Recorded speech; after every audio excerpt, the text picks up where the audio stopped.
Hello and good evening everyone to the Invictus Racing League. Welcome along then to the antepenultimate Grand Prix of the season, and what a Grand Prix it could be this evening. Round 10 out of 12 of the season, and it's the Hungarian Grand Prix. I'm Alex, your commentator for tonight, and I'm back again this evening filling in for Malc, who unfortunately can't make it, and the same going for Mikey, but nevertheless it's going to be a thrilling ride here around the Hungary ring. But for the RP division, as far as the driver standings go, it goes the way of Malc, currently in P1, over 60 points, nearly 60 points over Atsu in P2. JP follows behind for the final podium position with 137, with Ricky Moreau making up his way into P4 from Ginger Tiger following behind. MDJ then as well making up 2 positions up to P6 with JPH and Ashtube following right behind. Cameron Searle then for P9 with Ryan LFC in P10, finishing out the top 10 positioning. Joe Amster starts it just into the 100 points category, as then follows from Nitro Gash, Daryl, Kent and Sir Spud for the bottom of that 5. Then Jack in P16, currently a reserve driver, so no points going for the constructors. Then Owen following right behind for P17 with Keza, Joshua Bashford and Stinos. And do bear in mind, Joshua Bashford and Stinos are reserve drivers as well, so no points going for the constructors standings. But the leaders of the constructors going Carbon Visa's way, 299 in P1 here, with British back markers right behind on 237, and finally with Osella in P3 on 224 points. P4 goes the way of Fast Cats with MGJ 2002 Kent in P5. Right behind them though, Whiffin Wall Whackers in P6 with Sir LFC on 170, with Asher in P8 with Searle Pops and probably A Marshall, finishing the top 10. For the drivers, of course, tonight, the new grid goes the way of Nitro Gash. He's got Sir Spud following alongside him on the front row. Behind them is Ginger Tiger with Joshua Bashford, and then after that, Atsu, Joe Hamster on the next row, with Jack behind, with Merkt, Ricky Moreau, JP, Kent, Ryan LFC, and the 2 Dutchmen of Ashtube and MDJ behind. But it's time now for potentially the next Grand Prix, as we have a spin in the background. Who's that? 2 cars out of the race already. Joe Hamster and JP are out so far, and it's a virtual safety car already before we even make it down into the breaking point of the RP tier, and I think we might have in fact a potential restart to the lobby. In fact, we might have a restart to the lobby, ladies and gentlemen, because we've had a few retirees and a lot of people leaving the lobby. So disastrous start so far, but it's all going to be remade. I hope the drivers though can get that knowledge of a restart, as we have to exit the lobby. Apologies for all the on-track action, but we will get another go into tonight's sprint race. Of course, at the Hungary ring, the sprint race first coming up for our drivers. Luckily, they're going to get another chance at that. But anyway, the track, as far as the track goes, 4.3 kilometers long. It dips down, rises up, goes through 14 corners, and 6 of them to the left and 8 of them to the right. 2 DRS zones allow for overtaking, however both of them are in the first sector, so staying behind for the rest of the lap is going to be crucial around here. But the main overtaking zone is down into turn 1. After that you have to swoop it into turn 2, through and down the hill out of 3, and all the way up to the right of turn 4. But I believe we will get that restart to the lobby as we receive the invitation. Many thanks for that, but essentially that grid restarts, but apparently we're getting a little bit of an error on our side, so it's just about trying to fix that.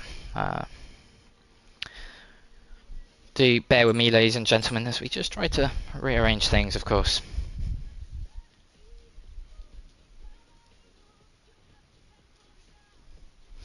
There we go, we are back into the lobby.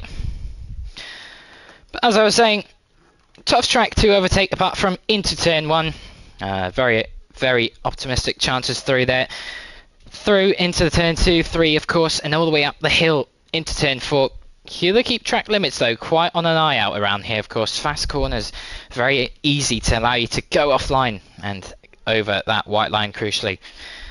But regardless, sprint race of course 12 laps ahead of us allows the drivers to rearrange themselves for the main race, which will compose of 35 laps of the main Grand Prix. But 4.3 kilometer track, definitely enough to get you through, but it's very crucial about staying with your rivals throughout the track. Of course, like I said, sector 1 very much your main area to get through ahead. It's just about living through the fast twisty corners, turns 6 and 7, very tight chicane, very tough to go too wide even through a corner like that. But nevertheless, turns of 12, 13, 14, very technical. Got to hook that car up nice and smoothly. Very technical sector of the track, but hopefully we can start to get our way soon into the sprint race. Do bear in mind, ladies and gentlemen, things like these can happen, so we're no strangers to, of course, technical glitches here and there, but hopefully it should be all alright. Good evening to the chat though. I'm reading. Good evening to Ellie Page. Good evening to you. With Renz also giving us a warm welcome. Good evening to Kelvin North. How are you, mate? Renz saying 16 DNFs. Well, only 10 racing, as Kelvin's pointed out. So that's not a possibility tonight, but hopefully we can get away all cleanly. But yeah, Spuddo is being asked to give a good show for Renz. So hopefully Spud can show us that we can ride on board if he does prove that. But of course, yeah, still a sprint on the way. But 12 laps, definitely enough time to show great action. Of course, a track like this, very much high downforce required through these sectors of corners, but your main overtaking tone is into the straight and down into turn 1, so you're going to want to have some straight line speed needed. Of course, the DRS enabled after the 3 laps, of course, but still, we've seen it can be quite tricky when these drivers are having so high downforce just to gain any real speed out of the final corner and into the first corner. But can allow switcheroos, of course, down into the run of turn 2 and through 3, but nevertheless should be alright. So we just wait a little bit longer to get ourselves back into the sprint race. Of course, everything has been reset, so must be technical difficulties, I believe.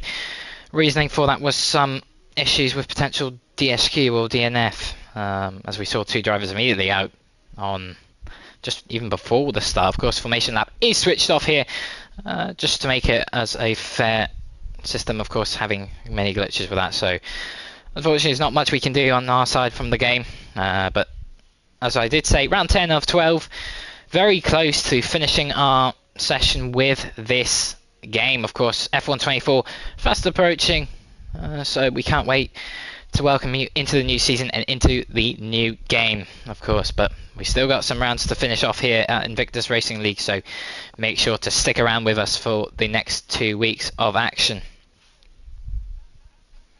If we just await for a green light, let me know your predictions on how the race is going to go. Of course, very close between the cars here tonight, but friends telling us the game has been a nightmare for wheel-to-wheel racing. It can go the way of some drivers, of course. Some drivers preferring 23, some not. It's very vast opinions coming in, but just depends on how you like the car to be sold. 23 gaining a lot of drivers' approval compared to 22, so it's going to be a new look on how 24 brings that new car handling, of course, but the drivers nevertheless will get used to that in a very short span of time. It's just about who can adapt to the next year's cars as quick as they can. But good evening to anyone else who's joined into the chat.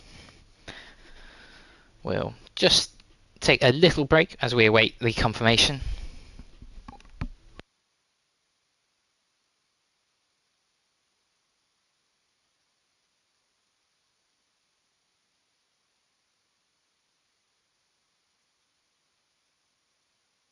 And as I say that, ladies and gentlemen, we are going back into the session, and we can finally kick off the sprint race here at Invictus Racing League for the RP tier.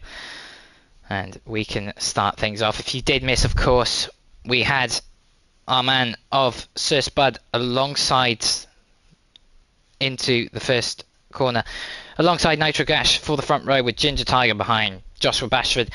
On the next line, we've Atsu and Joe Hamster. Then comes Jack with Merkt, followed by Ricky Miru, JP, and then Kent and Ryan.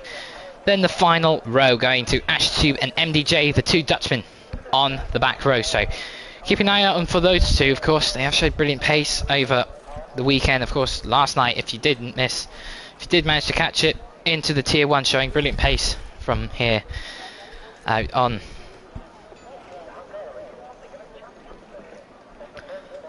"14 corners though come ahead for our drivers. 12 laps of it, 6 to the left, 8 to the right. And as mentioned before, 2 DRS zones for that overtaking. Both of them in the first sector, so you've just got to stick behind for the next 2 sectors of that lap and hope you got that chance and that run down into turn 1. But 12 laps, definitely enough time to show that. But only 10 drivers here tonight. A little bit of issues seemingly from the other drivers that could have been here, but it should be okay. We still got enough drivers, of course, to show that. So as we wait, the skies seem dry, same as it did before. I'm not sure whether that's been kept to it on purpose or that's also on dynamic, but regardless, it looks like a dry session coming our way for these next 12 laps. Of course, it can change very quickly and all of a sudden, so do keep an eye on that. But strategy is pretty much going to be very simple here for the sprint race. No stops likely to come. Of course, drivers with potential damage could have to change that, but apart from potential incidents, it should be a very much no stopper race. Medium tyres could be the way to go here. Degradation is fairly high, of course. Under high fuel load can be quite punishing. All these fast corners and the technical bits with the fast chicane will be definitely heavy on those tyres, but might see some soft runners as we head into the race, as we just got to wait. But let me know your predictions, of course, ladies and gentlemen. I'd love to see what you guys think. But finally, we're going to get started for the sprint race, and we're going to get started properly this time, as there's a potential speed through penalty as it is. Merkt jumped the start, awful start for Merkt, and Nitro Gash leads them away from Atsu, with Sir Spud dropping places here, but it's Nitro Gash who keeps onto that lead into turn 1, followed by Atsu, with Sir Spud running off a little bit wide there. It's Atsu then followed behind with Ricky Miru, currently in P4, side by side though, behind with the Red Bull driver of Sir Spud, dropping places and struggling as Ricky Miru gets ahead in the McLaren crash in the background. I think that was Ginger Tiger and potentially JP. No, it was JP and Joe Hamster. They've had a disastrous start. There's damage there on that McLaren, and I imagine on the Mercedes driver. But what's it up to the front of the field now? Nitro Gash still leads. It's JP though who's got a 5-second penalty for that collision, so that will potentially be investigated by the stewards. But it's the perfect start if you are Nitro Gash as he heads through, but he's got Atsu close on the tail now. And there you go. Possible strategies is a zero stopper. Of course, the sprint race not needing to stop, but Nitro Gash is on that soft compound tyre. So here's your tyre status for now as we have a look throughout this. So Nitro Gash and actually the front 2 runners on the soft, so making use of that. Ricky Miru though into P3 on the medium, so he's going to benefit long run. Ginger Tiger and Merkt coming into the pit lane. There's a little bit of side by side battle. Ryan having a little bit of a look on Ricky Miru, and you know what, he's going to go for it into turn number 1. Ryan just gets the move done, but he slides his way around. Is Ricky Miru on the medium tyres, of course, going to be more of a struggle to fire up that tyre, and he drops to P4. Of course, these might be car allocated teammates of the Alpine, but bear in mind in RP, of course, your car allocated teammate does not mean necessarily your actual teammate. So it's all fighting between the 2 Alpines here, as we see more pit stops coming the way of that. Is that AshTube, Joe Hamster, JP, of course, having to pit for damage, but they're all running onto the soft compound tyre. But regardless, they'll make it to the end of the race, but that's going to hurt them. But they've got all the opportunities to fix that into the main Grand Prix. But let's have a look back at the front now. You've got Atsu right on the rear of that Ferrari. Absolutely having a look now as he's potentially going to go side by side with Nitrogash. No, he doesn't, just has to back off. He knows that he's got a great opportunity into turn 1, but he's eyeing for that move so close, and this is bringing Ryan right on the back of Atsu. So clearly a lot of pace showing from Atsu and Ryan, but Nitrogash seeming to struggle to pull away from the drivers behind, as now Atsu right on the back of it. DRS of course not enabled yet, but he's going to have to do all the hard work if he wants to get by. Ryan gets the fastest lap, but Atsu still having a look on the inside of Nitrogash, still nothing doing from him. DRS not activated of course still, so this is now where DRS is of course activated for the drivers, so just got to stay within that 1 second. But Atsu is almost on the rear of Nitrogash, so that's not going to be a worry, but he's just got to stay behind him for these next sectors as they go through the long sweeping fast corner of turn 4, and just has to stay easy on the throttle through 5. But there it goes, actually much better launch than Nitrogash, but still has to hold behind the Nitrogash, and Nitrogash doing everything he can here just to hold the drivers behind. A little bit of a train starting with the top 4 now. Ricky Maru though will be liking this as he goes on, as Joe Amster's gone to the intermediate tyres.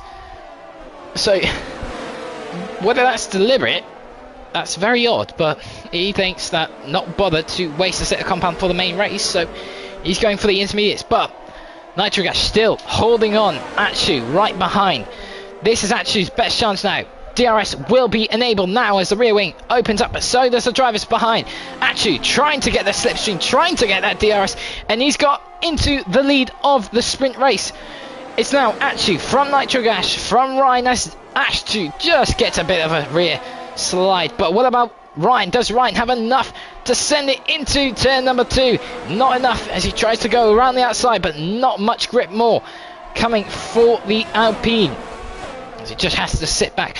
Ricky Maru though staying back a little bit, 6/10 roughly the gap, but he's in a good position. The longer we go into this Grand Prix, the better those medium tyres will fire up against the likes of the soft runners. As we see, Atsu sets the faster lap on a slightly fresher set of tyres. He's at the back of the field though, so he's got some clear air to put a lap time like that in it. But Atsu showing that he's got the pace there, so that's a little bit off for Nitrogash. Potentially a track limit warning could be coming his way. JP now sets the new fastest lap, a 1:17.7 for him. But critically, Atsu pulling out of that 1 second. As I say that, Nitrogash just getting back into it. But doesn't matter because Atsu has reapplied the throttle and is just getting out of that DRS range.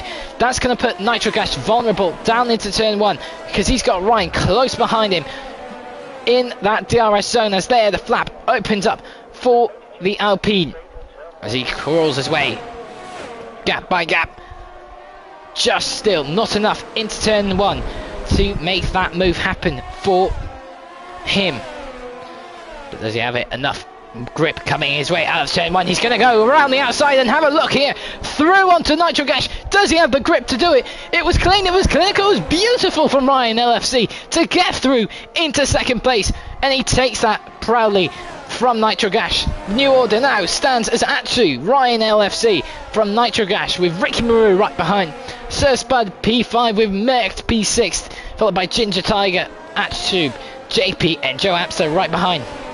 Joe Amster's gone back to another set of softs, so not sure what's happening with Joe Amster. So clearly not a deliberate act to go on an intermediate set of tyres, so not very happy from the pit wall there, but he's gone back to dry set of tyres. But that's put him 48 seconds down off the nearest car, and that's not going to help, as now Atsu's pulled a gap of 2 seconds now from Ryan. So that fighting has not helped Ryan in chase for potential sprint race win here.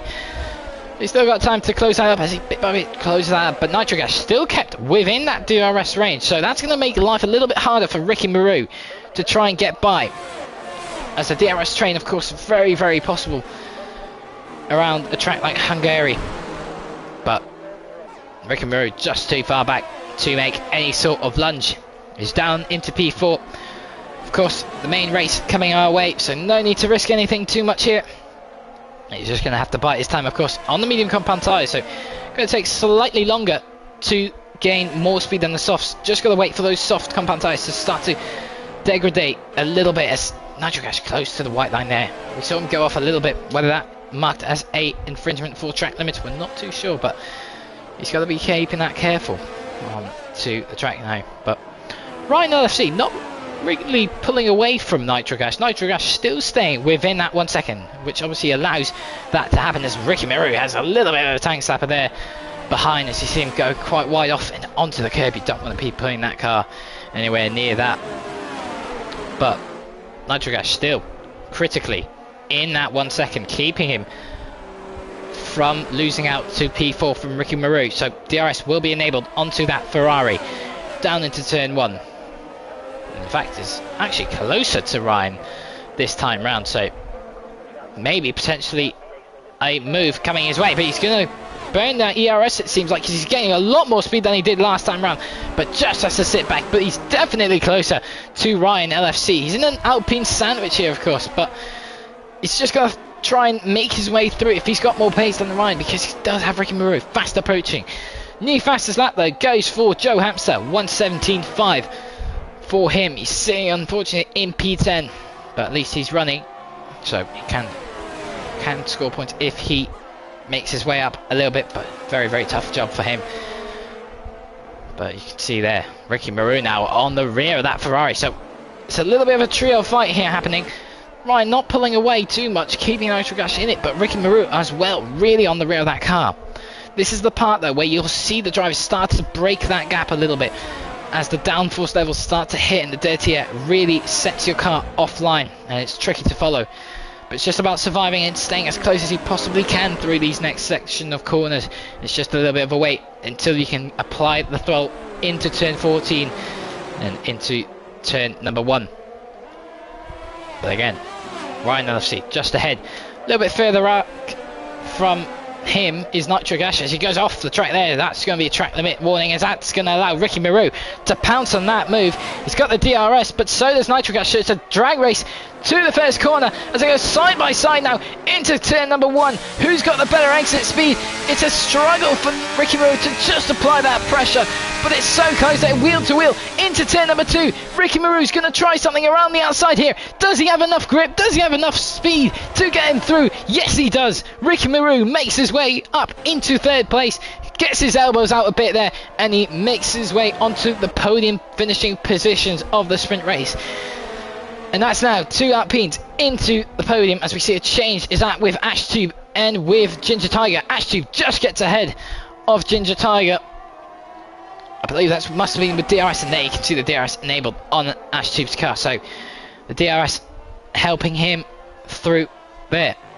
But what about Nitrogash now? Nitrogash was managing to stay with the Alpine of Ryan, but he's starting to drop off now the likes of Ricky Meru. But look at this, Ricky Meru really on the back now of Ryan. So those medium tyres now are going to start to find their pace compared to the likes of the soft runners.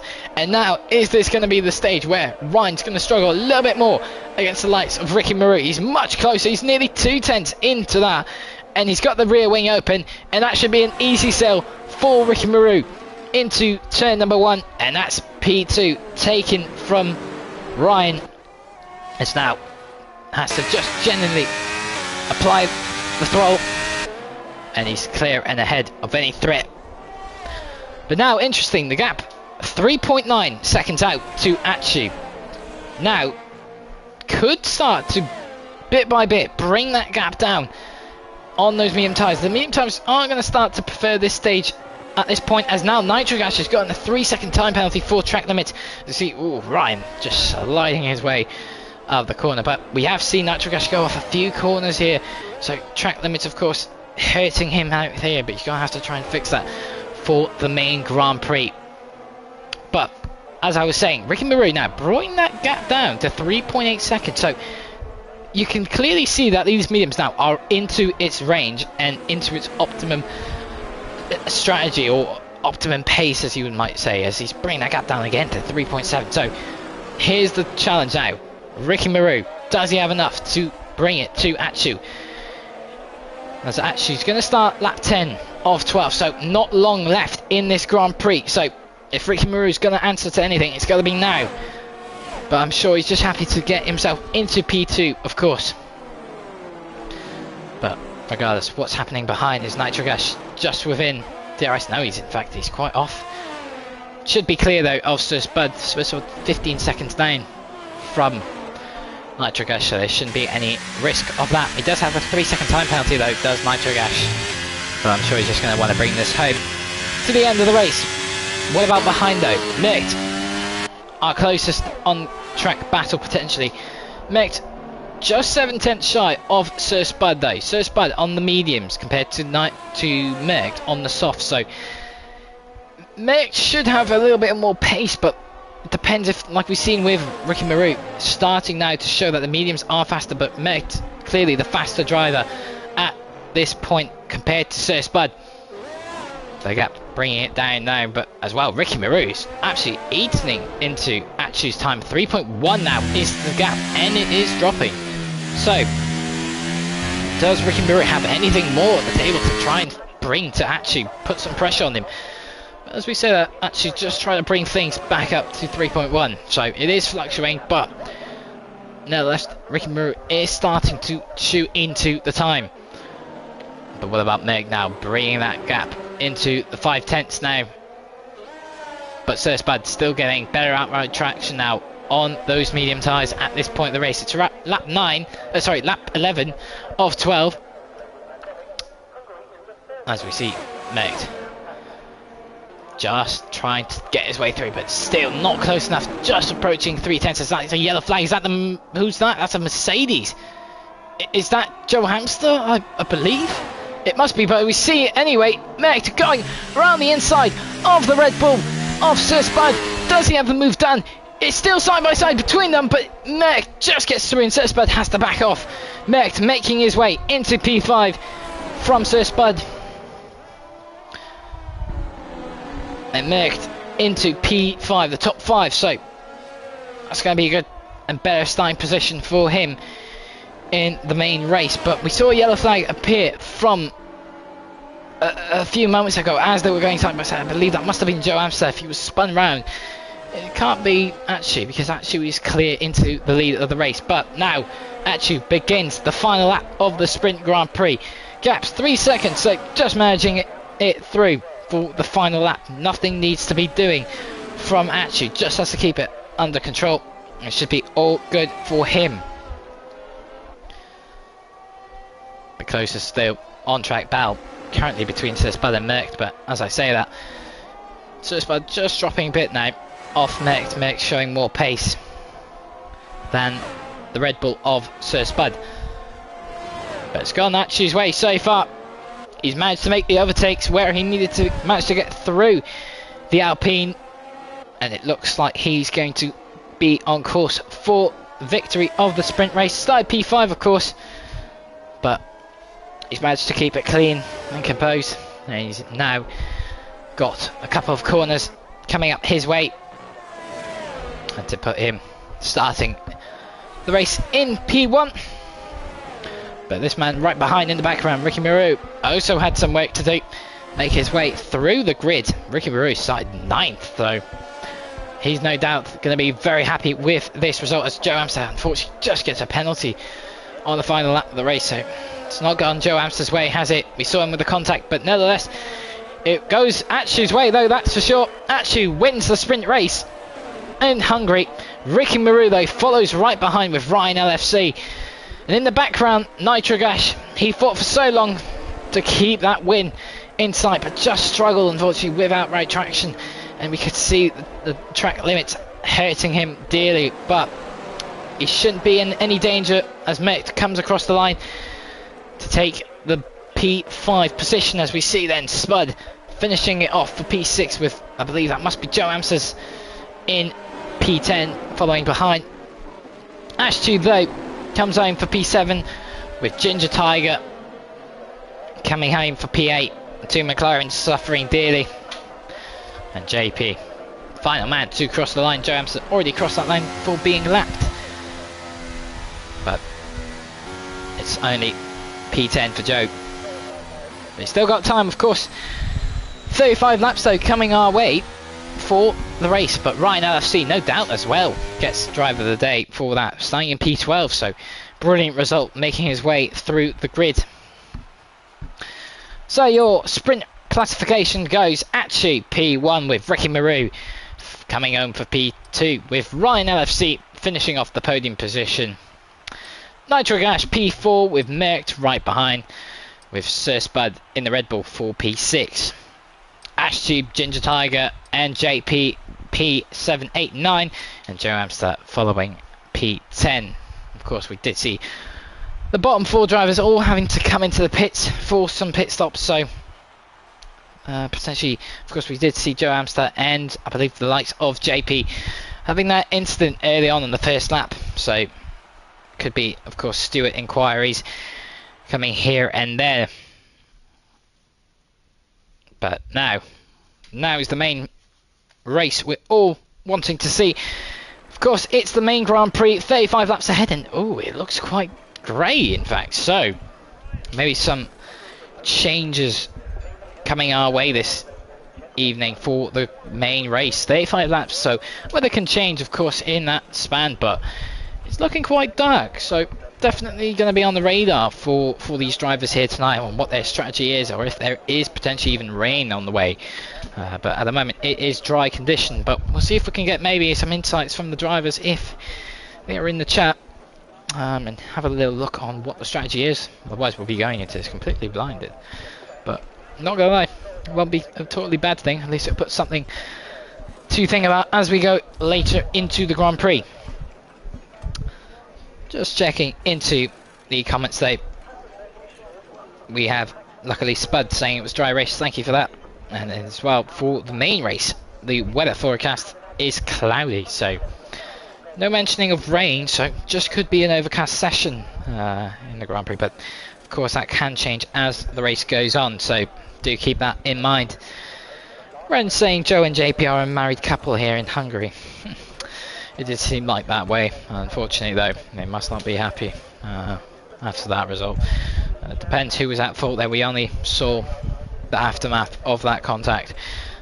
So, of course, the stewards will have a look at that incident and give any penalties for whoever was at fault, or maybe warnings, depending if that was just a racing incident. Of course, first lap is quite easily able to happen for an incident like that, but anyway, we should just be completely alright as we go into the weekend.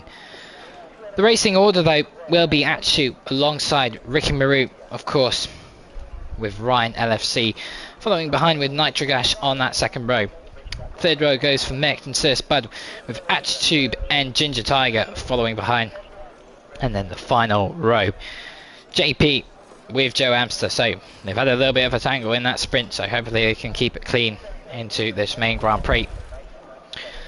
But let me know any of your predictions, of course. Got plenty of time to have that. So 35 laps, 14 corners, 6 to the left, 8 to the right. So it could be anyone's game. The corners come here thick and fast. You barely can keep your steering wheel straight, apart from the main straight, of course. You've got to have to be all eyes out for the corners coming up your way this evening. As we see, Sir Spud says Ryan for the win. So bold prediction from Spud. So Ryan looks like he's got the favourites of Sir Spud. So he's going to have to keep it clean. He's in a good position here, of course, making up many places from the Sprint Grand Prix. So he's done a lot of the hard work already, and he's got an easier job here now. But of course, it's not easy. 35 laps of racing around the track like this. It's very much anyone's game right until the end. But P3 for Ryan, definitely going to be in a good position. As Ren says, Ricky Maru going to take it. So it's now all lights are out, and we can start the Grand Prix of the Hungary Ring. As we see, is that the Haas getting a good launch? No, it's not. It's Merckx getting a good launch as well. He's going alongside Nitrogash and is in fact ahead, but it's Atsu who keeps it clean. The two Alpines are going nearly side by side, but Ryan gets ahead of Ricky Maru now into turn number 2. It goes. Merckx making up that place on Nitrogash now.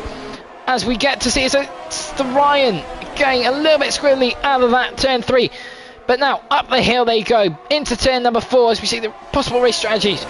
Potentially one stopper, medium soft, or a 2 stopper, medium soft soft. So, could be a potential strategy, but we can see a lot of drivers though, opting out for the hard tyre. So, might not be mentioned on the race strategy, but definitely some of the drivers are going for that. And 2 drivers starting on that soft tyre, Merckx and Joe Amster. But that's allowed Merckx and Joe to in fact make a position here. It's been an awful start though for Sir Spud, dropped down into P10. So, not going the way of him. He is on the hard tyre though, so definitely has time to ramp up the pace as we go. But it's been a dream start for Atsu, pulling out nearly a second over the car behind of Ryan LFC. Ricky Maru though has that AlphaTauri right on the rear of him. Of course he's on a soft tyre compared to a hard, so there's massive pace gains from that as we see the Red Bull going very off track there. Luckily he's kept it going, but we see Joe Amster making his way on the McLaren as we see Ash2 now making it move on Nitro Gash, and he gets ahead into P5, does Ash2, and now Nitro Gash going to lose out potentially to Ginger Tiger. Ginger Tiger just taking through, as even now Joe Amster is side by side with Nitro Gash. It's been awful for Nitro Gash in these couple of corners. Nitro Gash dropping places here and there, and he could drop again from the other McLaren as he touches with JP. JP being forced into the wall here, and he spun around as his crash as JP comes back onto the track. Sir Spud had nowhere to go. It's disaster for JP and Sir Spud, but JP being put in that position from Nitro Gash has completely changed the complexity of the race, and Sir Spud is out without a front wing as we now have a safety car here tonight, our first safety car of the evening. But that is going to be heavily checked by the stewards, I'd imagine. Whether that was an unsafe rejoin to track by JP or just a blind corner for Sir Spud, it did look like JP was fairly still after the spin, so it could be looked upon, but that will definitely be checked by the stewards. But more importantly, with that incident from Nitro Gash, because Nitro Gash did slam the door quite shut for JP, triggering those series of actions there. And that's put Sir Spud in a tough position now here. He is going to be surely diving into the pits, and he does. That changes his strategy. Of course, he is on the hard tyre, so he can't go to another set of hards to the end of this Grand Prix. So, it's all about what tyre he goes for.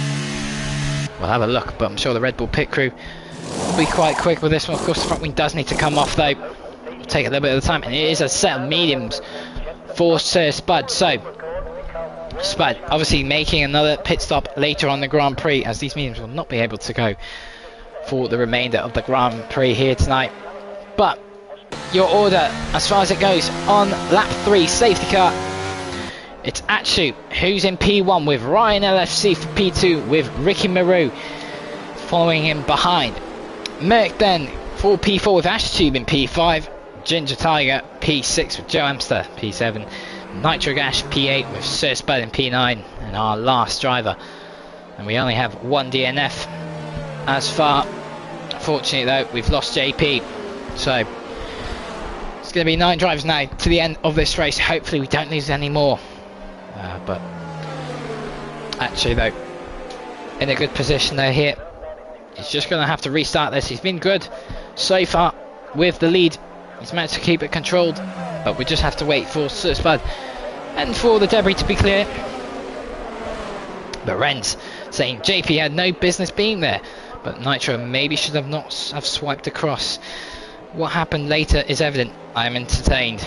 I'm sure anyone's entertained by that, but it did look like Nitro Gash did swoop across there on JP. JP was sticking his nose in the place that maybe he shouldn't have been, but regardless, Nitro really did shut that door on JP, so it's going to be looked upon by the stewards, especially with the driver's POV from that one. But as far as what we've seen, it did look like Nitro did shut that door, and unfortunately left JP with nowhere else to go. Nitro did get an awful launch, in fact, from turn 2 all the way down into 3 and then into 4. So that could be why JP had a little look on the outside. As we see now. The tyre strategies as far as it goes, actually on the medium set of tyres, so could be potential hard stint coming out our way, or potential soft. Bear in mind though, softs are going to need to go quite a distance, especially these set of mediums from Achu, so maybe a two-stopper coming his way. But Ryan LFC and Ricky Maru, the two Alpines on the hard compound, so they're going to be going longer here than the medium rivals. No one though has come into the pits, of course, besides Sir Spud pitting for that wing damage. But I'm amazed that luckily his car is still able to drive. No wheel loss, maybe potential floor damage or rear wing. I don't think rear wing potentially. In fact, it didn't look like he hit, but the floor damage could be a little bit of concern, especially around the track like Hungary, where the downforce is needed and you need that floor as close to the ground as you can possibly get it to keep you stuck to these corners. But he's our only stopper for tonight at the moment under this safety car. But Merckx and Joe Amster on the soft tyre has worked so far for Merckx. He's gained a position on nitric ash, and then of course Joe Amster gaining 3 positions from P10 into P7. So it's been a good start for the softs runners, but bear in mind they're potentially drivers that are going to have to make a few more stops, so potentially 2-stopper as we see the safety car into the pits this lap. And now it's all eyes on Achu. He's got the job now of restarting this race as we get confirmation from Spud saying car good. So that's great to see that Spud is purely still into this race, front wing change. And now Achu goes to restart the Hungarian Grand Prix here at Invictus Racing League for the RP division. He's not necessarily caught Ryan napping here, as Ryan just has a little bit of a look into the inside though. But as far as it goes, Achu keeps the lead from Ryan, with Ricky Maru following behind. Merckx in P4 having a little bit of a look there on Ricky Maru, with Ashtube following behind, and Ginger Tiger, Joe Amster right behind as well, as we see Merckx now trying to go around the outside and gets the move done on Ashtube, no sorry, on Ricky Maru. Merckx gets through into P3. Those soft tyres firing up nicely as we see an incident in the back. Is that an incident? There's an incident between Spud and Nitro Gas potentially. Nitro Gas just again. Something going on with Nitro Gas and Spud now. And it's disaster again. Sir Spud losing a front wing, and it's a safety car number 2. Ginger Tiger in fact is out. So that is completely, we've missed it. But Nitro Gas, we saw Nitro Gas potentially off for a split second thinking it was him, but maybe it wasn't. But Ginger Tiger now is the next retirement, and again a McLaren. 2 McLarens out of the Grand Prix in the span of 2 to 3 laps here. So it's all going wrong, but it's again left Sir Spud without a front wing and limping to the pit. So I'd be amazed if that car is all in one piece. We got a confirmation that Spud had all damage fixed. Of course that must have meant just the front wing, so there was no damage besides the first incident. But I'd be amazed if that Red Bull survived another incident without any floor damage or wing, apart from the front wing of course, which is clearly gone. But still no stops coming any of the drivers' way, regardless of it being lap 6 out of 35. So drivers still thinking to stick to their usual strategies. We see Sir Spud having to wait 5 seconds for potential penalty, so it must have been a speeding in the pit lane penalty maybe that we missed before, or an incident penalty, but we're not sure. But that's going to be investigated of course after the race. But lap 6 now of 35, second safety car already in the span of 3 laps. And you know what they say, safety cars bring safety cars, and that's clearly been shown here tonight. 8 drivers though remain, so interesting. We're only lap 6 of 35, so we've lost 2 drivers already, and we are only on lap 6 of 35. So I do pray, ladies and gentlemen, that we can at least get at least the top 7 at the end of this race, because we've already lost 2 drivers in 5 laps time. So hopefully we can keep the racing clean and just get to the end of this Grand Prix. But Sir Spud pitting for soft tyres, so he's going quite aggressive. That means of course another stop coming his way again. He's already made a stop before, so essentially 3 stop strategy for Sir Spud. But I have a feeling the first incident was no fault of his own, and maybe even the second. We just didn't catch it on screen unfortunately, but we did see him off without the front wing. But tyre strategies goes, of course no one pitting under that second safety car apart from Spud, but it goes mediums for Atsu. 5 lap old tyres with Ryan LFC behind on the hards, as we see now our first pit stopper, and that's Joe Hamster into the pit lane, and Joe is deciding now's the time to get off to the soft tyres. So off the softs come. What tyre is it going to be? Is it going to be potentially hards to get to the end of this race? No, it's a new set of softs. So Joe Hamster taking this again aggressive. So optiming out for a 2-stop strategy is Joe Hamster. It's put him down at the back of the field, but it's left him with the freshest tyres on the grid. But he does need to make another set of softs go as long as he can before he pits them off. But I'll reiterate, the new order now on lap 7 of the second safety car. Atsu on the medium tyres with Ryan behind on the hards. Merckx though into P3, making that move past Ricky Maru, with Ashtube following behind in P5, with Nitrogash in P6. The top 6, in fact, not making any stops so far. And then Spud making the second stop with that damage removal off the front wing. And then Joe Hamster just pitting in for a new set of soft tyres. So quite mixed, but 3 runners on that soft tyre, 2 on the hards and 3 on the medium. So quite a bit of a mixed strategy, but those 2 on the hards are going to be struggling from a safety car like this, because it does mean the temperatures bring that down again. So you're going to have to try and find a way to refire them up, especially with Ryan having that Merckx right behind him on the soft tyres. So he's got all the chances here. As we have a little look into the comments, Spud is a samurai on wheels, says Renz. He really is, with him saying we are up to 10 DNFs. I do hope not, of course. We'd like to get this to the end here, but also says I have no idea how Spud has survived these incidents in 5 laps, neither do I. I'd be amazed if he does not have any floor damage from those 2 incidents. But safety car is into the pit this lap, and Atsu's got to do it all over again and restart this race here tonight, as he's so close with Ryan, as now he decides to go, but again doesn't necessarily get the run off the driver behind us. Ryan still right up close, he's within 2 tenths. Is he going to have a look into the inside? No, he doesn't. Has to back off his Merckx now, potentially under pressure from Ricky Maru. Ricky Maru, despite being on the harder tyre, is still trying to show back and fight this one out and try and get that P3 back off Merckx, but Merckx seems to have the inside covered and seems to have the position in fact covered as well from Ricky Maru. Ashtube following close behind, with Nitrogash dropping places with Joe Hamster. Joe Hamster just trying to make his way up through. He's already made 2 positions. There's Joe Hamster throwing ahead from Nitrogash into turn number 4. We've seen it being a little bit dangerous so far with Nitrogash through these couple of corners, so we just want to keep an eye out on what's happening at the back of the field. But at the start, it's perfect for Atsu, and now just has to restart to gain that gap to the driver behind. But I'd imagine though Merckx is going to be all over the rear of Ryan, but of course 7 lap old soft, so they're going to start to fade a bit here for Merckx, as Atsu just gets through in a way. And it's looking the way of Atsu in this stage, but who else behind him has a chance to settle for an overtake here?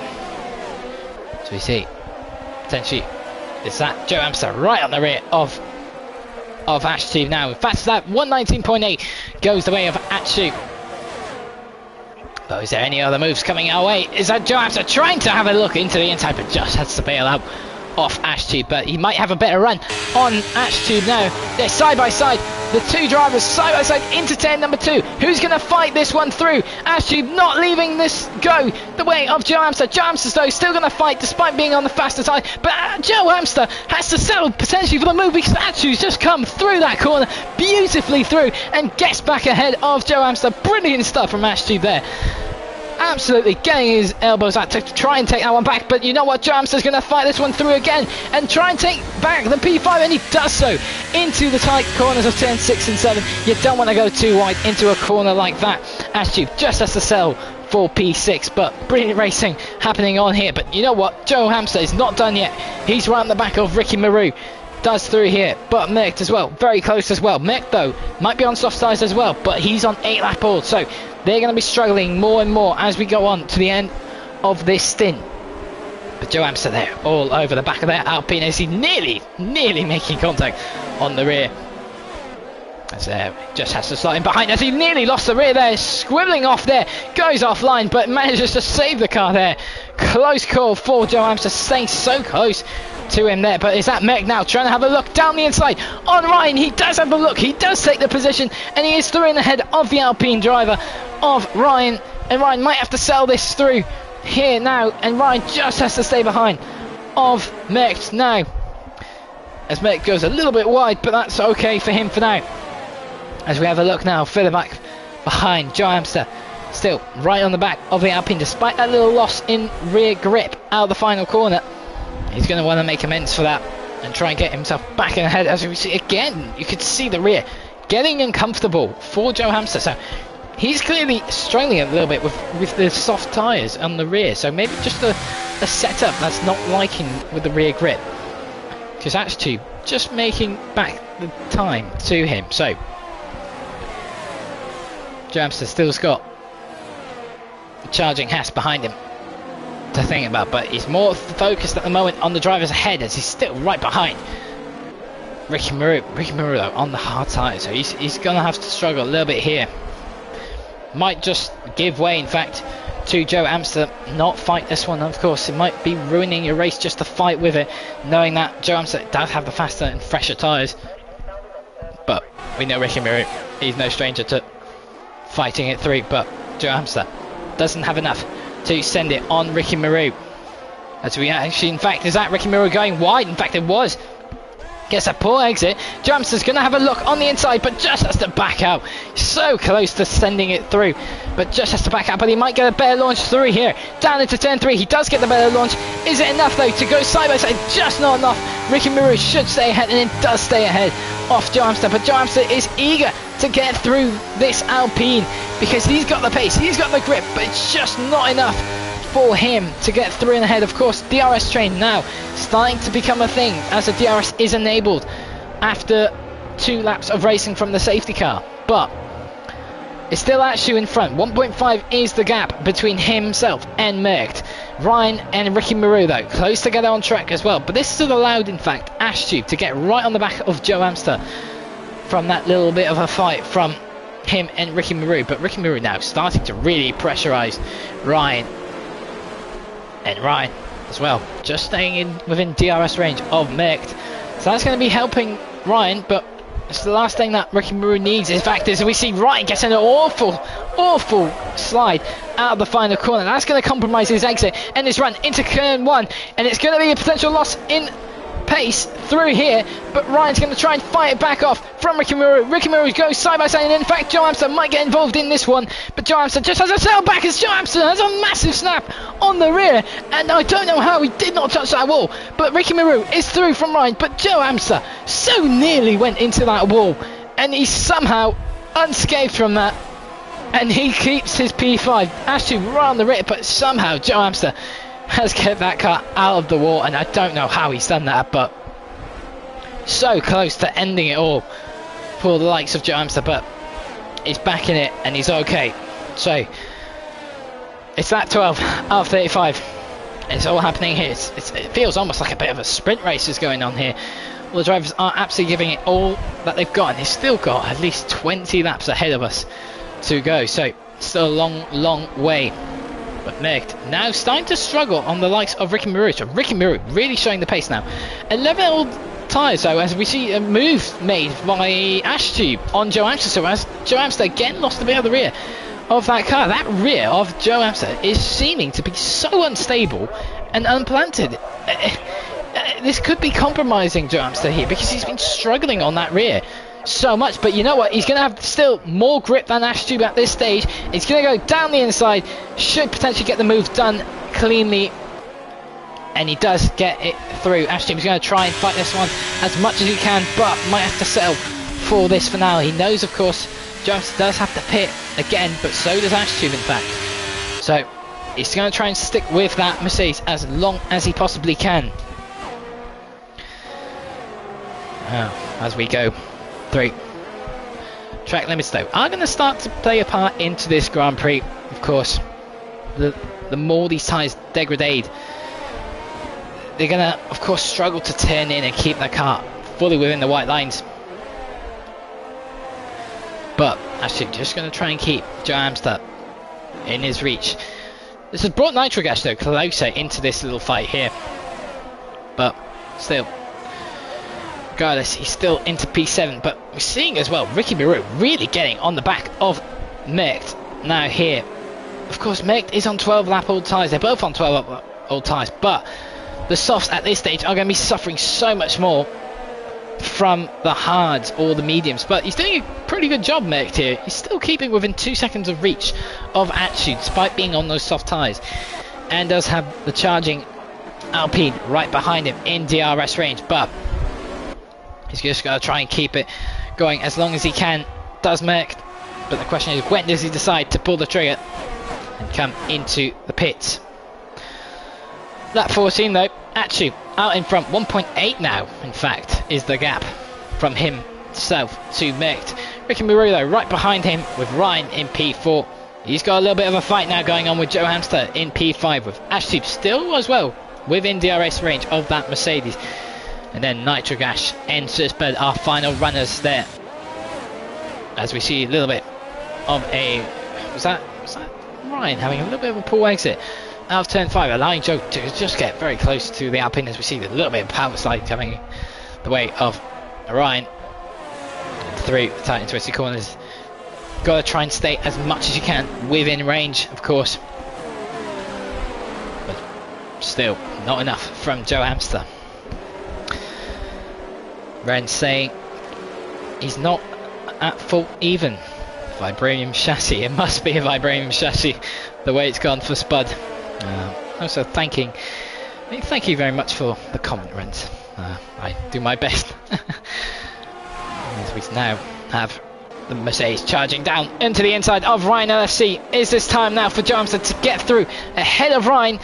It could be done, but in fact Ryan will fight it back now from the Mercedes of Joe Hamster. Joe Hamster still not trying enough just to get through. He's not got enough, I should say, to get through, but the rear snapping away. You could see how Joe Hamster struggling on traction there.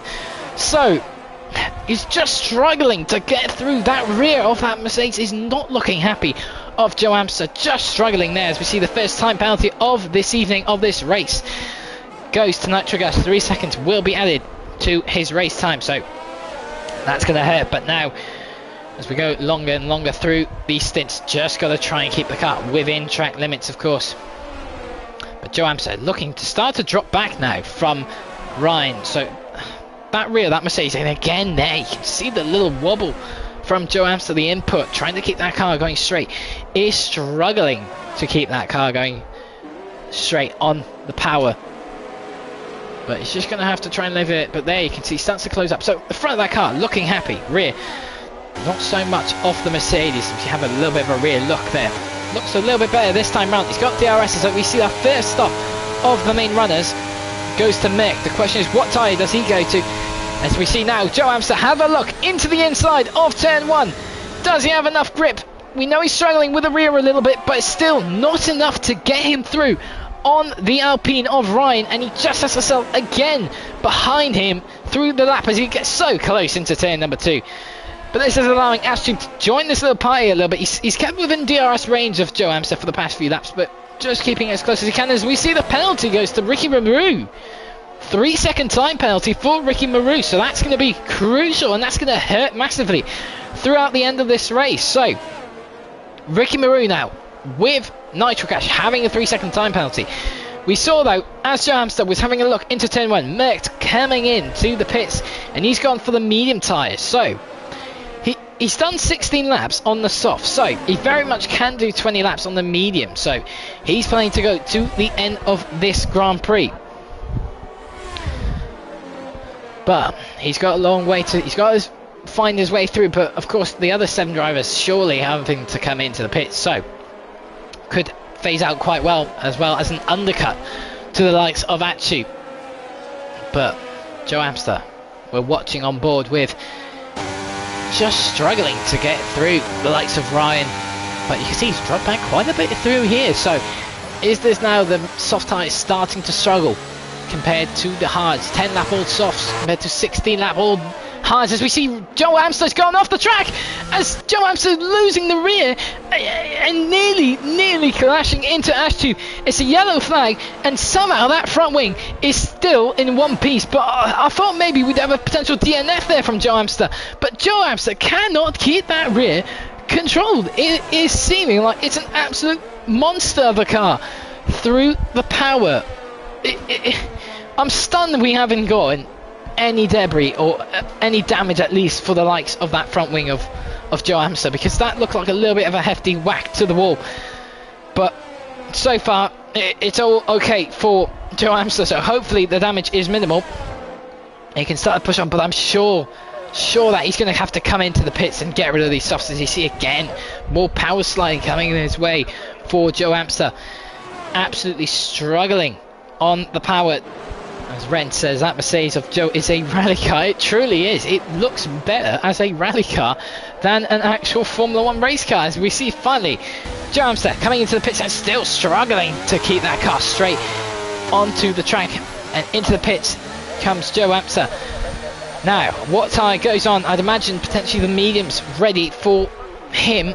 And no, it's not the hard. So the hard's going onto the Mercedes. So that's a... They can go to the end of this race, but considering Merc's gone to the mediums 2 laps ago, and the medium runners 17 lap for Atube, 17 as well for Ashtube and Nitrogas under high fuel, a little bit of a different strat for Joe Amster. Clearly thinking maybe the mediums aren't the right tyre, or doesn't want to be faced into the end of the race with poor grip on their rear, because we do see that Mercedes struggling a lot for that downforce. But as one Mercedes is towards the bottom of the field, the other one is at the top, and that's actually still in the lead. Of course, hasn't made a pit stop in this Grand Prix. He's going to be wanting to keep an eye out on the likes of Merc. Merc pitting much earlier, but Merc is on the mediums. I'd imagine actually would be having to come in for either a set of hards, or if he's gambling for softs, he's seen that Merc could make them go for 15 laps now. So at the moment, the way it's going is he could try and push for around 16, 15, or even slightly less to go on the softs. Of course, though, it will be in a better stage than it was for Merc, because Merc was using those set of softs on the higher fuel runs. This time round, there'll be much lower fuel for the likes of Atsu. So if you were going to pit for the hards, I'd imagine you would have pitted at least 5 laps ago for the hard tyres, but they've all stayed out, the main medium runners, so they're surely then clearly gambling for a set of soft runs towards the end of the Grand Prix. It is somewhat possible, it's just whether how much grip you have towards the end of the Grand Prix. Closest battle though currently seems to be between Merc and Nitrogas. Merc just within that 1 second now. In fact, as I say that, completely closing up to the rear of that Ferrari of Nitrogas. Has a little bit of a look on the inside, but knows he can't risk it too much. But look how much more traction Merc is getting, but it's slowing him down through here, really hurting his race pace for Merc. But you can just see how much more pace those new set of mediums have, and he still has to stay behind the soft the medium runner of Nitrogas, as Nitrogas then goes wide, pulls out, and Merc capitalizes on that little mistake and is through in the head. As now we see another runner into the pits, and that's Ricky Maru onto the hard tyres. So very much likely to see either a medium or soft come his way. What tyre though does he go onto? That's the big question mark. Is it a set of softs gambling towards the end? We're not able to see it. It's a set of mediums, so he will very much be in good play for the end of the race for Ricky Maru now, as we see Sir Spud in fact as well into the pits. New set of mediums. No, sorry, in fact slightly used mediums, 3 lap old, but they should get the trick done for him as the fuel burns down and Spud makes his way out of the pit lane. But this is going to be all question marks though for the likes of Atsu, because he can't go on another set of mediums. I'd imagine the medium is the best tyre to go on at this stage to the end of the race, but of course he can't make that happen because he is on the set of mediums. So his other option is a set of hards or softs. The question is, can the softs make it to the end? It was shown by Merc that it can happen and under high fuel conditions, but is that something that actually wants to risk towards the last few laps, losing so much grip on those tyres? But it looks like he's staying up for another lap, so he's just trying to stretch this stint as long as he possibly can, so clearly not wanting to go to the hard, so stretch this stint as long as he can and try and get onto the soft tyres. But now, what's next on track? Bow. Mecht is right on the back now of his next victim here, and that's Ashtube. As you can see the grip difference from Mecht. Ashtube is going to try and push Mecht as close as he can to the wall and to the dirty line, but it might be easily done for Mecht. I'd imagine he must have this move sealed and done, and he does into turn 1. Mecht now into the podium position and through and ahead, but now as well, just around 10.5 seconds split Atsu and Mecht. So this undercut of around 5 laps, you'd say, from Mecht is really now going to hurt Atsu when he comes in to pit. He's going to be quite a little bit behind the likes of Mecht, but if Atsu is going to a set of softs, that could really bring it in to Atsu's play. So Mecht knows he's got to do all the laps here and push as much as he can, but now he sees Ryan just ahead of him on the road, 2.5 and dropping between himself and Ryan. You can just see how Mecht has completely dropped Ashtube in these couple of corners, so much more pace from these fresh tyres, but really is closing up to him. But what about the likes of Atsu? Here he comes now into the pits. Finally comes the Mercedes driver and through and ahead, locks the front wheels up.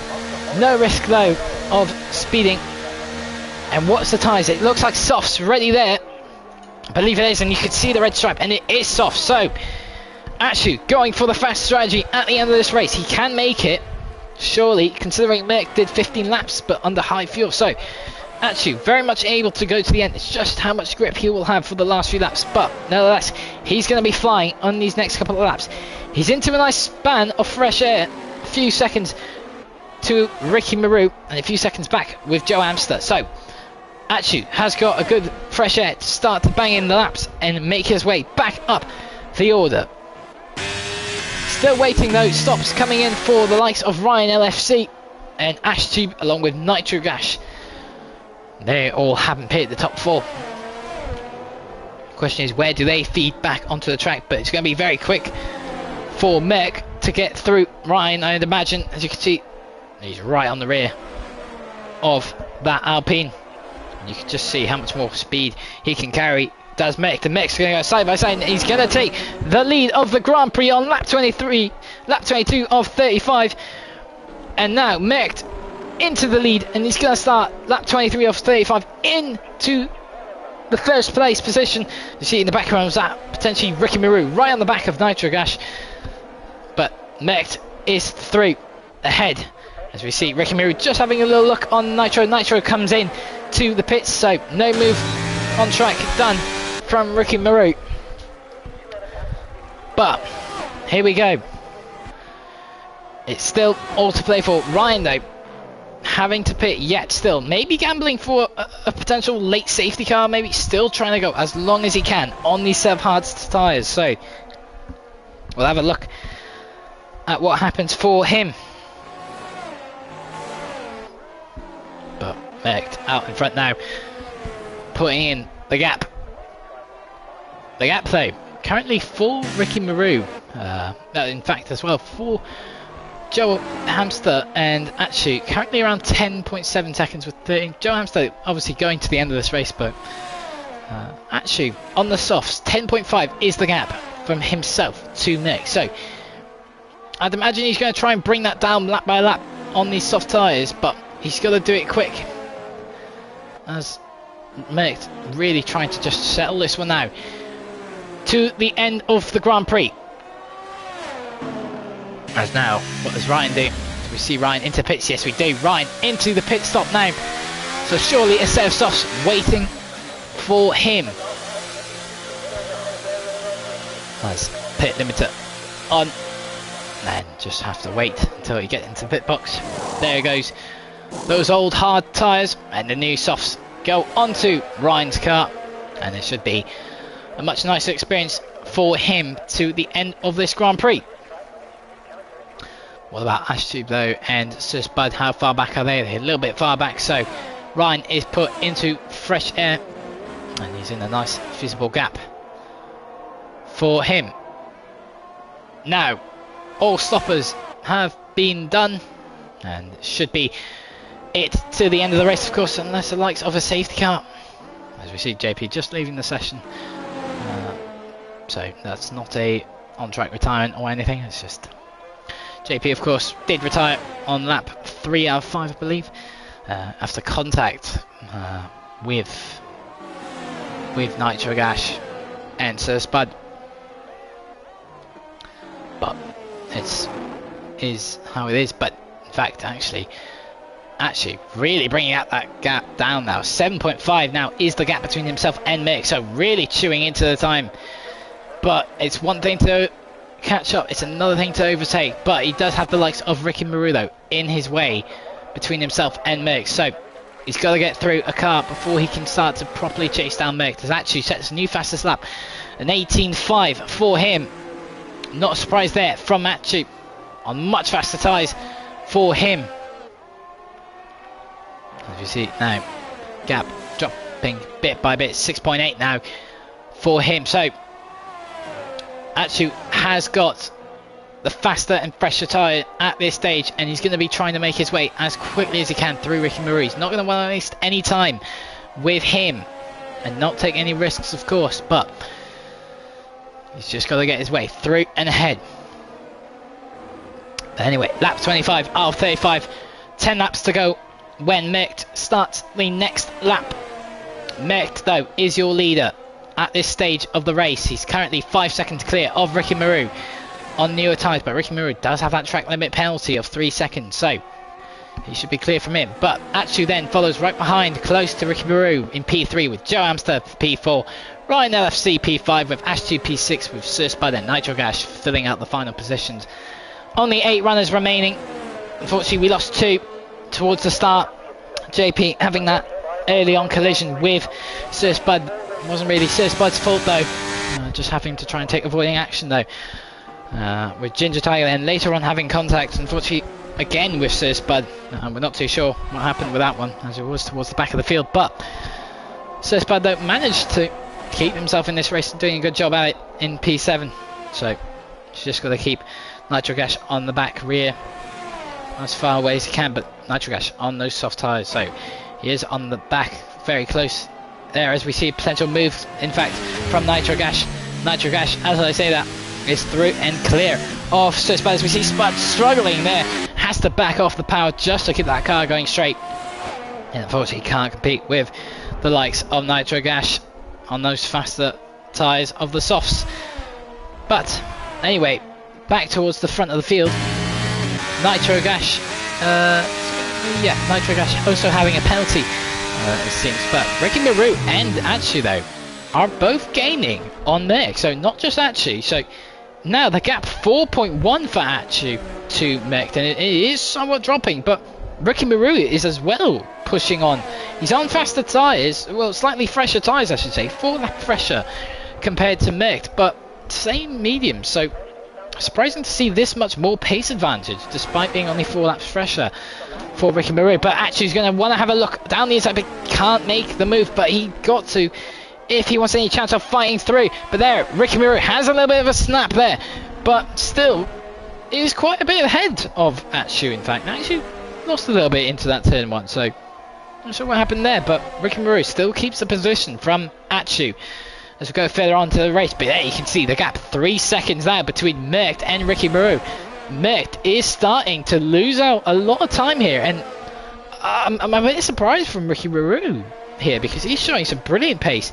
He's got the Mercedes of Atsu right behind us. We see another penalty for track limits. Sir Spud, the next victim of that, just going over the line. 1 too many for him, and that's unfortunately given him a 3-second time penalty, which will be added to his race at the end. But it's still the gap dropping 2.3 now for Ricky Maru to Mert. So I would have thought that actually would have cleared Ricky Maru very early on, but Ricky Maru is really showing some brilliant pace on these set of mediums. They're 2-lap old mediums compared to 5-lap old, they're 2-lap older tyres I should say than Atsu, but they are mediums, but they're still providing very good pace just to keep Atsu right behind. He's got eyes on two people. He's got eyes on Meg, knowing he's catching him.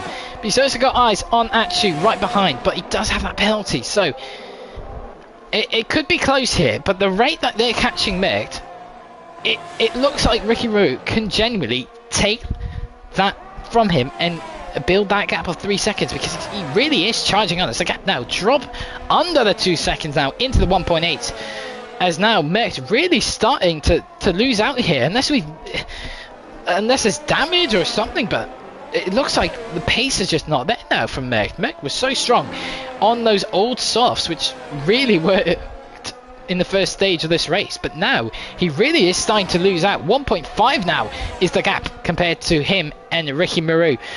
And Ricky Maru still keeping the likes of Atsu behind. Atsu's got to get through if he wants to make use of these soft tyres, because they are going to fade, and they're going to fade slightly worse compared to the mediums as we go on through the Grand Prix. But he has had DRS, but still not enough for Atsu to get through and ahead of Ricky Maru. But now gap is 1.2 seconds now, so gap is close. But there you can see Atsu makes his way through, charges down through into turn 1. That didn't seem even like a competition.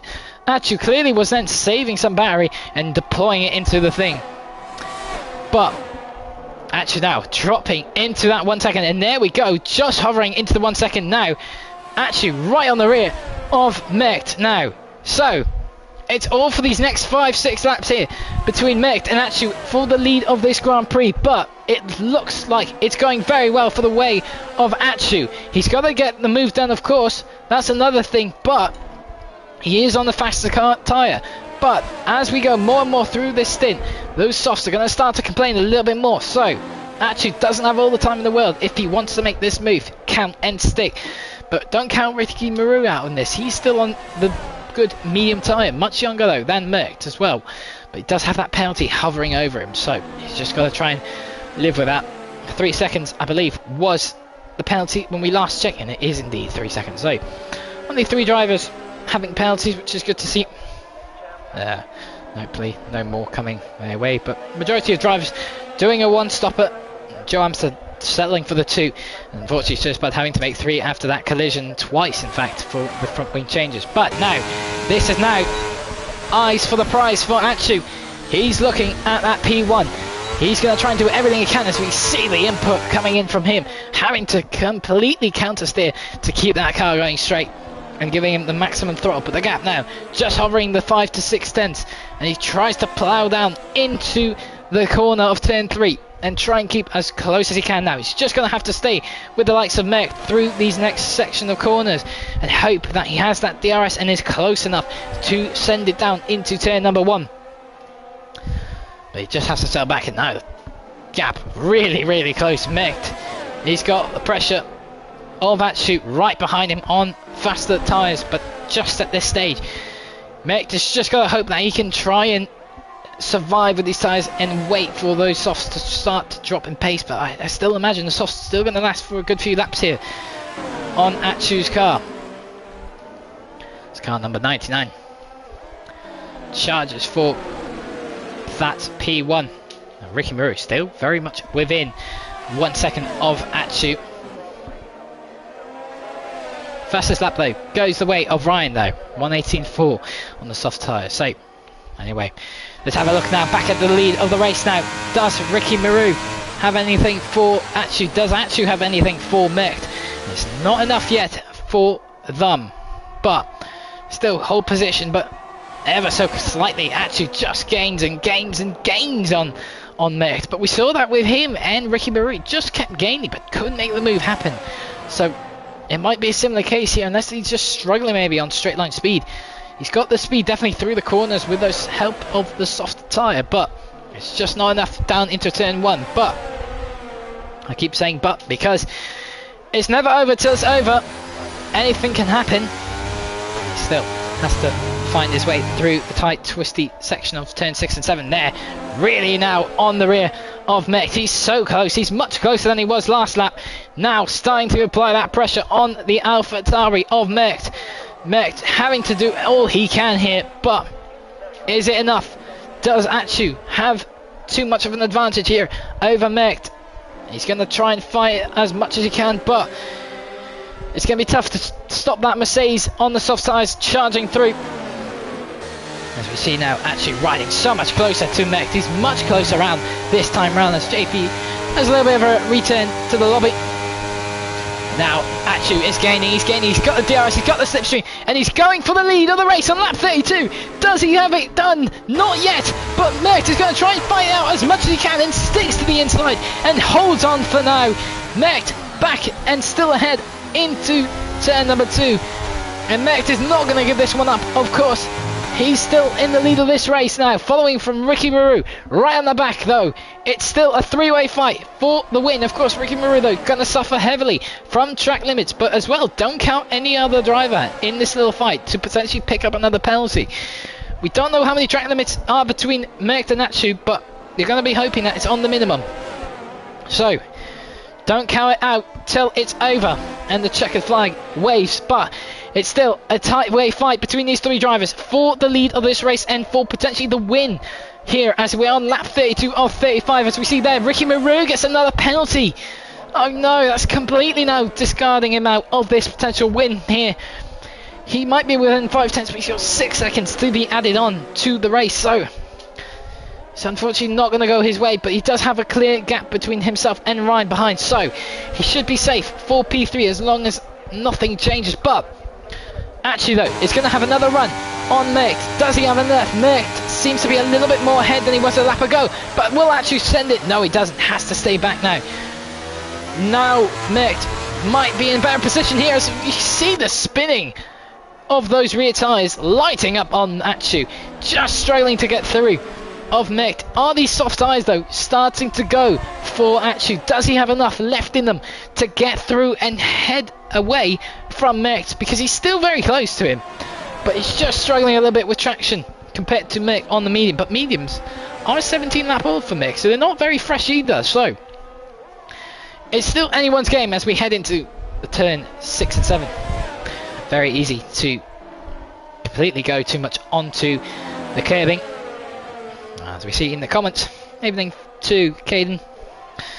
And for Renz, Ricky, no, my prediction. So, lap 33, 2 laps to go when we cross the line here. It's all or nothing potentially. But Achu is still keeping in range with Malc. It's not over between these two drivers. Who's going to come out on top? It's still so close between these two drivers. Does Malc have enough to hold Achu ahead? It could be, because he's still ahead by quite a little bit as we go into turn 1 again. Lap 34. The laps are ticking down. Not much time left for Achu to get ahead. If he's going to do it, he's going to get one more main chance into turn 1 when they start the final lap, and that is his best bet. Is he just charging that battery up? It could be the case, but he's still right on the back of the likes of Malc. Malc is going to just have to defend for one more lap, and that's it. As we see Malc, was that Malc going a little bit wide into corner? Maybe he was, but nevertheless, he's still okay. He's still got to keep that gap. There's still nearly 3 tenths separating both drivers. 3 tenths for Achu to Malc and 3 tenths for Ricky to Achu. So all within around 7 tenths roughly are these top 2 drivers, but it's so close at the front. I do try and have a look, but I see as well Joe Hamster under pressure though from the likes of Ashtube. No move at the moment happening there, but let's move back to the front of the field. I'm sure that's where you're all wanting to have a look, as we've lost a bit of audio. What's happened there? As the audio's returned back, there must have been a bit of a glitch on the game. Apologies for that, but this is really Achu's final chance. He's much closer around the audio's gone on my side, but Achu's going to go through ahead on the outside. Does he have enough to make it stick? No, he doesn't. There's a rear sliding across there from Achu. Now might have to settle for P3 from Ricky Maru, but it's not enough. I'm not sure, ladies and gentlemen, why there's no audio. It's the worst stage for this to happen, but Malc is through in ahead. We'll see if we can try and get that fixed, but the audio returns back again. So I'm not sure what's going on with the game. I do apologise. It's the worst time for this to happen. But Malc has survived from Achu into the turn one. It was so close between the two of them now, but Malc is ahead crucially at this stage. But look how actually is still on the rear of that AlphaTauri. They go a little bit off track there. Was track limits maybe playing a part, but they know how many warnings they've got, so if they can risk it, they'll go for it. But now, what does Atsu have? Does he have enough to send it into this corner? No, it doesn't. It seems like maybe this might go the way of Malc. Despite that Mercedes charging, it could go the way of Malc. The audio is dropping again. I don't know what is happening to the lobby. I do apologise. It's not been very well, but it doesn't matter. Malc has fought his way through. He's had the charging Mercedes on his rear, but it doesn't matter. He will take victory here at the Hungaroring. An amazing end to the Grand Prix, but Malc will surely be happy with that. It's Atsu who has to settle for second with Ricky Maru in P3. Brilliant racing from the drivers as now Ryan crosses the line for P4. Joe Amster, though, for P5 has to come across for a good recovery. It was a little bit of an unfortunate one at the start and the sprint race, but he comes back. Good recovery for him with Ash Tube currently in P6. And now Nitric Ash P7 with Suspad in P8. And now Suspad just making his way across the line, and he will finish it for P8. And it's been a good recovery, at least you could say, for Spud to manage to finish this Grand Prix after those two incidents he was involved with. Good job from him. But the driver of the day goes for Joe Amster. As I said, made his way back through ahead of the field and will settle definitely for P5. As we see now, your race winner, Malc, keeping the likes of Ricky Maru and Atsu behind. We finally have the audio back. I'm not sure what happened there. Unfortunate timing for that to happen, but regardless, at least we could see what was happening on track. And the champagne sprayed all across Malc. I'm sure he'll be very, very happy with that. Ren saying ASMR F1. It definitely was the case, but it didn't feel like it, that's for sure. As boy, oh boy, unfortunately we had that, but at least we could see all the battling. And so Spud saying 3 pit stops, absolutely right, but he still managed to cross that line, which I'm sure he's going to be very glad for. The results of the actual Grand Prix, though, main race, Malc held on from the charging Mercedes of Atsu. Brilliant end to the Grand Prix. Then Ricky Maru will take the final podium spot. Ryan LFC will finish with P4 with Joe Amster behind. Ash Tube for P6, trying to make him through off Joe, but just not enough time for him to do so. Nitro Gas will settle for P7 with P8 finally for Sir Spud. And then Ginger Tiger and JP are only 2 retirements tonight, both of them unfortunately being McLarens. Hopefully there's no coincidence, or maybe it's just a little, in fact maybe it's just a coincidence, nothing doing for the McLaren boys. But nevertheless, that was a brilliant end to the Grand Prix. And that was an incredible end. So Spud, in fact, actually saying I had the same at the end with no sound. So clearly a lobby issue then with the drivers. So we obviously faced that. Apologies for that, but at least we could see the on-track action. And we'll try and see if we can get, in fact, a quick interview with the podium finishers. I know that, in fact, Ricky Maru, Malc and Atsu are all on crossplay, which might be a little bit tricky, but I do know that they could potentially have a PS account. I think Malc, in fact, does. So we'll just have to have a little bit of a look and see. But let's have a look if we can get the likes of Malc, Atsu and Ricky Maru in.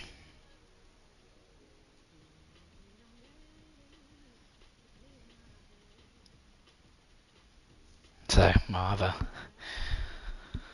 little bit of a breather now, but it's been a brilliant race, and we'll just try and see if we can get any comments from podium finishers, so do bear with us. But yeah, brilliant end to the Grand Prix. So Spud saying the Red Bull took both McLarens out, not my fault. So that was up to the Red Bull's job, not his fault. So He said what he's had to say, but nothing doing from him. We'll have a little bit of a look though. If we're still trying to get potentially Malc in and see. So do you just bear with us. It's been an exhilarating Grand Prix, that's for sure. It's a shame though. It seems like maybe it could be my last for the season. Just taking place of Malc for the past 2 Grand Prix. Maybe another opportunity will come away soon. I do hope so. It is a thrill and an enjoyment to comment. But yeah, it's been a pleasure so far. As we see, so it says great comms. Thank you very much, bud. Appreciate that. I do try my absolute best. I won't lie, I am losing my voice a little bit, but hopefully we can get to the end of this. Let's see if we can. Still trying to see, in fact, if we can get Malc or any of the drivers into the commentary box.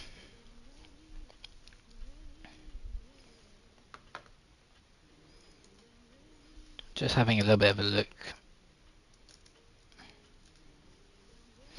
Unfortunately, Malc unable to come into the commentary box, so hopefully he's all good, feeling okay, but just unable to do so.